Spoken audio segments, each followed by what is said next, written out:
VVPAT से चुनाव कराने को लेकर निर्वाचन आयोग को ज्ञापन सौंपा जनक्रांति मोर्चा के सभी नेताओं ने। जनक्रांति मोर्चा के नेताओं के प्रतिनिधि मंडल ने राज्य निर्वाचन आयोग को एक पत्र लिखकर वीवीपैट से चुनाव कराने की मांग का ज्ञापन सौंपा है। समाज सेवी और आरटीआई एक्टिविस्ट उमा शंकर साहनी ने अपने सभी सहयोगियों के साथ निर्वाचन आयोग को ज्ञापन देते हुए बिना वीवीपैट के चुनाव नहीं कराने की और चुनाव में पारदर्शिता की मांग की है। उमा शंकर साहनी ने ज्ञापन देते हुए कहा है कि सुप्रीम कोर्ट ने पहले ही जजमेंट दिया है कि ईवीएम से जब भी चुनाव होगा तो वीवीपैट का इस्तेमाल हो, लेकिन राज्य निर्वाचन आयोग इस बार पंचायत ईवीएम और बैलेट पेपर से चुनाव करा रहे हैं। पंचायत चुनाव में वीवीपैट से चुनाव कराने की मांग को लेकर जनक्रांति मोर्चा के सभी नेताओं ने आज एक आवेदन राज्य निर्वाचन आयोग को दिया है। जनक्रांति मोर्चा के नेताओं ने क्या कुछ कहा, आइए देखते हैं ये रिपोर्ट। 18 अगस्त को राज्य निर्वाचन आयोग में हमने आकर एक चिट्ठी रिसीव कराई थी कि 8 अक्टूबर 2013 के सुप्रीम कोर्ट का जजमेंट है कि ईवीएम के द्वारा कहीं भी चुनाव अगर कराई जाती है तो निष्पक्षता और पारदर्शिता बरकरार रहे, इसके लिए वीवीपैट मशीन लागू करना है। अब इस वक्त त्रिस्तरीय पंचायत चुनाव बिहार में फर्स्ट चरण का 24 तारीख को होने जा रहा है और राज्य निर्वाचन आयोग की चुप्पी हमें शंका में घेर रहा है कि ईवीएम का प्रयोग तो हो रहा है मगर इसमें वीवीपैट मशीन नहीं लागू की जा रही है, तो क्या इसमें ट्रांसपेरेंसी रहेगी? ये जनहित का मुद्दा है। जब राज्य निर्वाचन आयोग ने इस पर कोई संज्ञान नहीं ली तो 23 अगस्त को हमने पटना हाईकोर्ट में PIL दर्ज किया था।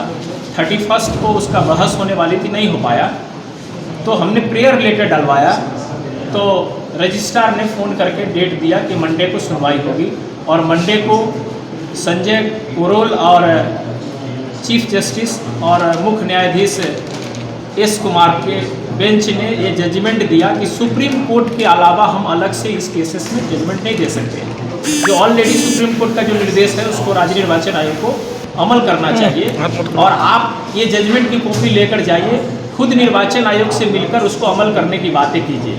तो आज हमने इसीलिए आए थे कि अभी जो 24 तारीख को फर्स्ट फेज का चुनाव हो रहा है उसमें वीवीपैट मशीन लगाने की कोई व्यवस्था इन लोगों ने करके नहीं रखा। आखिर कारण क्या है? तो अभी तो मिल ही नहीं।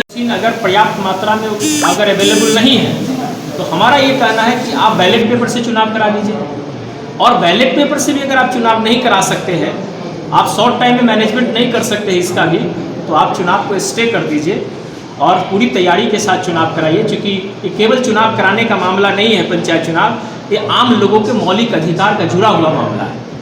क्योंकि हम राज्य निर्वाचन आयोग को ये छूट नहीं दे सकते हैं कि आम आदमी के मौलिक अधिकारों का हनन हो। इसलिए जनक्रांति मोर्चा आज इस पर पहल करते हुए हाईकोर्ट के जजमेंट की कॉपी लेकर हमने राज्य निर्वाचन आयोग में आया है कि आप इस पर अमल कीजिए।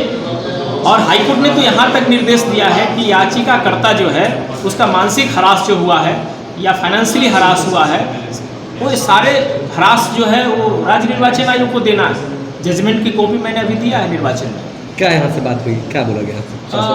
अभी मिलने से परहेज कर रहे हैं लोग। अच्छा। और इस पर कुछ भी बयान देने से, बोलने से भी परहेज कर रहे हैं। इससे हमारा शंका बढ़ रहा है क्योंकि चुनाव बहुत सामने है, तैयारी को लेकर ये लोग कुछ नहीं बोल रहे हैं। ये लोग कह रहे हैं निष्पक्षता और पारदर्शिता कब होगा?